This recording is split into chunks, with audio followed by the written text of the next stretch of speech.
नमस्कार आप सभी को। बहुत स्वागत है आपका हमारे YouTube चैनल पर। और आज अपने प्रैक्टिस सेशन को आगे बढ़ाते हैं और थोड़ा सा किसी के बिहेवियर के बारे में समझते हैं। बिहेवियर के बारे में ज्यादातर वीडियोस आपको क्योंकि प्रैक्टिस सेशन के लिए हमने दूसरा YouTube चैनल बनाया है जिसपे आपको हर तरह की प्रैक्टिस मिलेगी।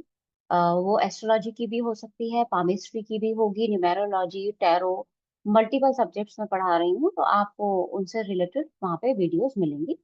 यहाँ पे भी हम एक दो वीडियोस बीच बीच में डालते हैं। तो बिहेवियर का मैंने एक सेशन शुरू किया है, अलग अलग चीजों की तरह, जैसे दृष्टि वाला भी हम स्टार्ट कर रहे हैं और बाकी चीजें। तो हम पहले क्लाइंट के बिहेवियर को समझेंगे जो हमारे पास आया। अगर आप लोगों ने बुक पढ़ी है तो उसमें भी काफी डिटेल में बताया गया है कि किस तरह से बिहेवियर को समझा। तो चलिए, अभी आपके सामने एक चार्ट है। सबसे पहले इसकी आप डेट ऑफ बर्थ नोट कर लीजिए। मेल चार्ट है ये, और मैं आपको डेट ऑफ बर्थ दिखा देती हूँ। देखिए, 1 मई 1999, 1 मई 1999, सुबह 10 बजे, जयपुर, राजस्थान। ठीक है। सॉरी, ये फीमेल चार्ट है, अगर मैंने मेल बोला हो मुझे ध्यान नहीं। तो बिहेवियर को देखने के लिए हम जनरली क्या क्या देखते हैं? हम लग्न में जो राशि होती है उसको देखते हैं। हमारी जो चंद्र राशि होती है हम उसको देखते हैं। दोनों राशियों के स्वभाव को देखते हैं, राशियों के तत्वों को देखते हैं, और राशियों से और बेटर क्या समझ सके उसको देखते हैं। उसके बाद हमारा नेक्स्ट स्टेप क्या होता है? हम राशि के लॉर्ड जहाँ प्लेस्ड हैं, और उस भाव पर यानी लगन पर या चंद्रमा पर जिन जिन ग्रहों का प्रभाव है, चाहे वो स्थिति का प्रभाव हो या दृष्टि का प्रभाव, उसके आधार पर हम मिला जुला के एक प्रोडिक्शन करते हैं, क्योंकि किसी भी एक चीज से प्रोडिक्शन करना संभव नहीं।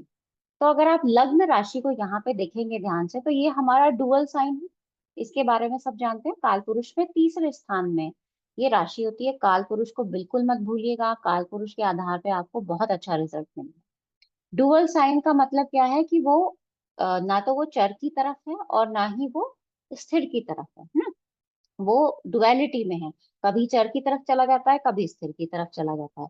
तो ऐसे लोग जो होते हैं, और खासकर जो बुध की राशि है, उन लोगों के अंदर थोड़ी सी प्रैक्टिकलिटी ज्यादा आ जाती है। जब मैं कह रही हूँ प्रैक्टिकलिटी ज्यादा आ जाती है, तो इसका मतलब ये नहीं है कि उनके अंदर इमोशन नहीं है। इमोशन सबके अंदर होते हैं। आ, देखो, घर परिवार में ना कुछ लोग ऐसे होते हैं कि बहुत इमोशनल होते हैं, दूसरे होते हैं कि थोड़े से कम इमोशनल होते हैं। प्रैक्टिकलिटी उनके अंदर ज्यादा होती है। जैसे आप मान लो कि किसी की मम्मी अगर थोड़ी सी ज्यादा, वैसे कि फीमेल में थोड़े से इमोशंस होते ही हैं ज्यादा, है ना, लेकिन फिर भी अगर उनके अंदर प्रैक्टिकलिटी ज्यादा है, तो बच्चे के एक बार कहने से हो सकता है कि वो उसको पैसे ना दें। उससे पूछें कि रीजन क्या है, देंगी जरूर, लेकिन कारण पूछ के समझ के सब कुछ करके फिर बोलेंगे। तो इन लोगों के अंदर थोड़ी सी आप देखेंगे कि प्रैक्टिकलिटी ज्यादा हो। कला प्रेमी हो सकते हैं, किसी ना किसी क्रिएटिव फील्ड में इनकी रुचि हो सकती है, क्योंकि काल पुरुष में तीसरे स्थान का स्वामी है, तो उसको भी लेंगे, कोई ना कोई स्किल इनके अंदर हो। अब आप जब काल पुरुष के अकॉर्डिंग देखोगे, थर्ड हाउस से में मिथुन राशि होती है। मिथुन राशि का साइन क्या होता है? दो लोग हैं, खेल की मुद्रा में दिखाए। और तीसरा भाव कहीं ना कहीं खेल को भी दिखाता है, कला को भी प्रदर्शित करता है। आप घर के बाहर जा रहे हो, दोस्तों से मिल रहे हो, खेल रहे हो, देखो ये कंपटीशन की भावना को भी दिखाता है। तो इन लोगों के अंदर कॉम्पिटिटिव स्किल रहती है। कॉम्पिटिटिव स्किल का क्या मतलब है? मैं भी कर सकता हूँ, ये वाली भावना इन लोगों के अंदर रहती है। पढ़ने लिखने के शौकीन होते हैं, लिखना इनको पसंद होता है। मान लो कि ऐसा कोई स्टूडेंट हो जो बड़े एज में भी अगर पढ़ रहा हो, तो वो कॉपी बना के पढ़ेगा। और एक ऐसा होता है कि दिमाग से बस सुन लिया, चल रहा है काम, हमें और कुछ लिखना नहीं है। तो ये क्या होते हैं? ये लिख के पढ़ना उस चीज को पसंद करें। एक चीज से संतुष्ट नहीं होते हैं ये। एक बार कर लिया फिर लगेगा अरे नहीं, दोबारा एक बार रीचेक करें, अच्छा कहीं और चलते हैं, किसी और से भी पूछ लेते हैं एक बार। तो एक चीज से संतुष्ट नहीं हो। कई बार अपने आप पर भी संदेह कर सकते हैं। कई जो इंसान संतुष्ट नहीं है, तो उसके अंदर वो संदेह की प्रवृत्ति भी तो जग सकती है ना, क्या सही है क्या गलत है। इसके बीच में इनको साथ थोड़ा सा ये डाइसी रहते हैं। अब आते हैं कि लग्नेश कहाँ है। लग्नेश यानी लग्न का लॉर्ड कहाँ है? 10th हाउस में। 10th हाउस में मतलब अपने बुद्धि का उपयोग, अपने पूरे सामर्थ्य का उपयोग कहाँ करेंगे? अपने कर्म क्षेत्र में। कर्म क्षेत्र का मतलब ये नहीं है कि खाली आप काम कर रहे हो ऑफिस में जाके उसी में इस्तेमाल कर रहे हो। कर्म तो हम रोज करते हैं, हर हाल में, हर मिनट पे भी हम कर्म करते हैं। तो हमारा काम करने का तरीका कैसा होगा? हमेशा अपने इंटेलिजेंस को यूज करके, और उसमें दुविधा भी रहेगी। अब आप ये कहेंगे कि हर एक क्या इंटेलिजेंस अपना यूज नहीं करता? करते हैं। 10th हाउस का तो कारक ही बुध होता है। तो इंटेलिजेंस तो सब यूज करते हैं, लेकिन कुछ लोग थोड़े ज्यादा सोच जाते हैं किसी बात के बारे में। जैसे मिथुन राशि वाले जातक को अगर आप जनरली पूछोगे ना कि आपको ये चीज मैं बता रही हूँ, ये ऐसी ऐसी है, इसका रिजल्ट ना ऐसा ऐसा मिलेगा, वो मान लेगा आपकी बात, लेकिन वो उसके ऊपर एक्सपेरिमेंट करेगा। वो कहेगा कि नहीं, मैं पहले इसको देख लेता हूँ, 2-3 जगह देखता हूँ, एक्सपेरिमेंट करता हूँ, फिर मैं आपकी बात मानूंगा। इनकी ना क्वेश्चनिंग बहुत ज्यादा हो जाती है इसलिए। अब साथ में कौन है? जुपिटर। जुपिटर शुभ ग्रह भी है, और आपके पत्रिका में सप्तम और दशम का स्वामी भी है, यानी आपकी दैनिक दिनचर्या में भी तो आपका कर्म इन्वॉल्व भी है, उसमें भी आपकी बुद्धि इन्वॉल्व हो सकती है ना? ये भी आप कह सकते हो। अब आगे क्या चलते हैं, आगे आते हैं हम इनका राशि जो कि तुला है। चंद्र राशि क्या है? तुला।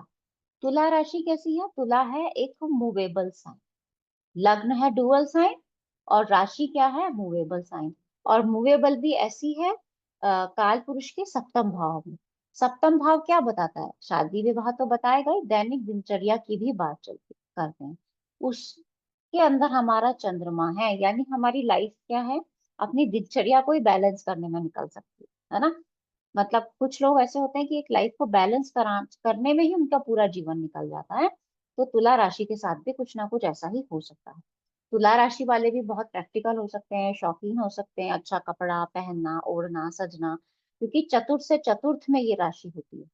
आप सारी चीजें देखेंगे, हर कहीं ना कहीं से कुछ ना कुछ रिलेट करेगा। विचारों में क्रिएटिविटी हो सकती है। क्यों बोला विचारों में क्रिएटिविटी? तुला राशि क्रिएटिविटी को दर्शाती है, और आपके पंचम भाव में ये राशि आई है, उसमें चंद्रमा है। आपका मन कहाँ है? पंचम में। पंचम से भी क्रिएटिविटी की बात करते हैं, और तुला राशि से भी क्रिएटिविटी की बात करते हैं। तो यहाँ विचारों के अंदर क्रिएटिविटी आएगी, तो वो आपके हाथों से, आपके कामों में, आपकी बोली में, आपके घर में वो आपको प्रदर्शित होगी। अब चंद्रमा के साथ कौन है? चंद्रमा मतलब सीधा सीधा मेरा मन। मेरे मन के साथ कौन बैठा है? आप देखो तो मेरे मन के साथ मंगल बैठा है। मंगल क्या देगा? एग्रेशन, उत्साह, एनर्जी, कई कई बार दुस्साहस भी कर सकते हो आप। और मंगल आपकी पत्रिका में लॉर्ड कहाँ का है? 6th का। तो चैलेंजिंग इसने हमें एक्सेप्ट किया है, ठीक है, संकट रहेगा, सामना हम करेंगे। क्यों? ज्यादातर ग्रह षटबल में बनवाना है, सिर्फ शनि को छोड़। और लग्नेश की पोजीशन बहुत अच्छी है गुरु के साथ, तो इन्होंने वो चैलेंज लाइफ में एक्सेप्ट कर लिया है ना? तो पहले ही एक तो इनका मन बैलेंस नहीं है, क्योंकि चंद्रमा कहाँ है? तुला राशि में। ऊपर से मन के साथ लॉजिक जुड़ गया। लॉजिक क्यों जुड़ गया? चंद्रमा के साथ मंगल बैठा हुआ है 5वें भाव में, तो मन, लॉजिक और तराजू, जो कि बैलेंस करने की कोशिश की जा रही है। मैं क्यों कह रही हूँ बार बार कोशिश की जा रही है? क्योंकि चर राशि भी है, यानी मूवेबल साइन भी है, और वायु तत्व राशि भी है। दोनों में ही बैलेंस कैसे हो सकता है? बैलेंस तो स्थिरता से आता है ना, मूवेबल साइन से थोड़ी ना बैलेंस आएगा। तो सप्तम में काल पुरुष में चर राशि दिखाने का, तुला राशि दिखाने का मतलब ये है कि आपको अपने जीवन में बैलेंस तो स्थापित करना पड़ेगा, चाहे वो दैनिक दिनचर्या हो, चाहे वैवाहिक जीवन हो। तो काल पुरुष के ऊपर एक बहुत जल्दी पुस्तक आएगी, आपको ये सारे रहस्य उसमें मिलेंगे। आगे आते हैं, चंद्रमा के ऊपर खाली मंगल का ही प्रभाव थोड़ी है, बाकी ग्रहों का प्रभाव है। जैसे आप देखो, सूर्य की दृष्टि है, शनि की दृष्टि है। तो शनि की दृष्टि पे पहले बात कर लेते हैं। शनि की दृष्टि क्या होता है ना, मन से थोड़ी नेगेटिविटी आती है, इंसान बार बार कोशिश करता है। मंगल ने उसको उसको थोड़ी एनर्जी लेवल ज्यादा रखा, मूवमेंट उसका बढ़ाया। लेकिन शनि क्या है, अरे रहने देते हैं ना, बाद में कर लेंगे इस काम को, आज के काम को कल पे टाल देना, मन नहीं मान रहा ना। तो ये वाला इम्पैक्ट भी दे सकता है शनि। और शनि खुद में अस्त है, तो थोड़ा सा आलस का भी प्रभाव वो रखेगा। मैं ये नहीं कह रही हूँ कि अस्त शनि की दृष्टि, ये मैंने यूज नहीं किया, ये बात ध्यान रखना आप लोग, क्योंकि कई बार समझने में गलती हो जाती है। दृष्टि शनि की ही रहेगी। शनि खुद अस्त है, तो उसके कारकत्वों में कमी है। ठीक है, आपको थोड़े एफर्ट ज्यादा लगाने पड़ेंगे इस केस में। और वैसे भी देखो, शनि भाग्येश है, भाग्येश होके पोजीशन अच्छी है, लेकिन अस्त है। और सूर्य जो कि 3rd हाउस का लॉर्ड है, उसकी प्लेसमेंट बहुत अच्छी है, तो मेहनत करो ज्यादा, भाग्य तो शायद सपोर्ट देने में थोड़ी कमी रह जाए। तो ये भी आप यहाँ से समझ सकते हो। फिर चंद्रमा के ऊपर सूर्य की भी तो दृष्टि है, और जब चंद्रमा के ऊपर सूर्य की दृष्टि है, हालांकि इसके लिए मैंने अभी 2-3 दिन पहले ही वीडियो अपलोड किया है, आप लोगों ने देखा, उसके ऊपर भी सीक्वेंस में सीरीज आएगी, लेकिन वो दूसरे वाले चैनल पर हम अपलोड करेंगे। चंद्रमा के ऊपर सूर्य की दृष्टि होने से क्या होगा, आपके अंदर एक हौसला बना रहेगा हमेशा। आप कहेंगे कि नहीं, करके ही दम लूंगा मैं इस काम। तो ये वाला प्रभाव भी आपके अंदर रहेगा। तो देखो कितना मिक्स हो गया ना मन। ये मन, मंगल भी है, शनि भी है, सूर्य भी है, ये द्वि स्वभाव है, ये जल और वायु तत्व है, दोनों वायु तत्व की राशि है। बैलेंस करने में लाइफ निकल रही है ना। तो कितना सारा आप देखो कि एक चीज से आप रिजल्ट नहीं दे सकते हो। किसी का बिहेवियर, ये तो आपको मैंने इतना छोटा सा एक कंसेप्ट बताया, इंसान कैसा बोल रहा है। तो दिखने में इंसान कैसा है, लेकिन बोलेगा तो उसका आपको पता चलेगा। और उसके साथ साथ जो दशा आती जाएगी उसका इम्पैक्ट आएगा। इम्पैक्ट कैसे आएगा, अभी शनि की दशा है, आलस बढ़ गया है बॉडी में, मन नहीं लग रहा है मेरा। सूर्य की दशा है, गुस्सा बढ़ गया। आप कहोगे क्या तुम्हारा मन मूड बदलता रहता है हमेशा, कभी आलस, कभी गुस्सा, कभी एनर्जी, है ना, कभी तू मैं, क्या है ये दशाओं का इम्पैक्ट है। ट्रांजिट का भी इम्पैक्ट आपके दशाओं के साथ ही हम ट्रांजिट को यूज करते हैं। हालांकि चलो वो आगे कभी चैप्टर समझाऊंगी, अदरवाइज आप कंफ्यूज हो जाओगे।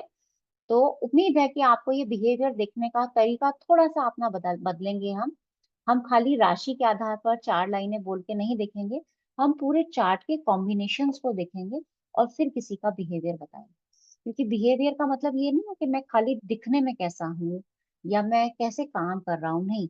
सर से लेके पांव तक मेरी डेली की एक्टिविटी, मैं मम्मी के साथ कैसा हूँ, मैं पापा के साथ कैसा हूँ, मैं बोल कैसे रहा हूँ, मैं खा कैसे रहा हूँ, मैं प्रेजेंट कैसे कर रहा हूँ, मैं सोच कैसे रहा हूँ।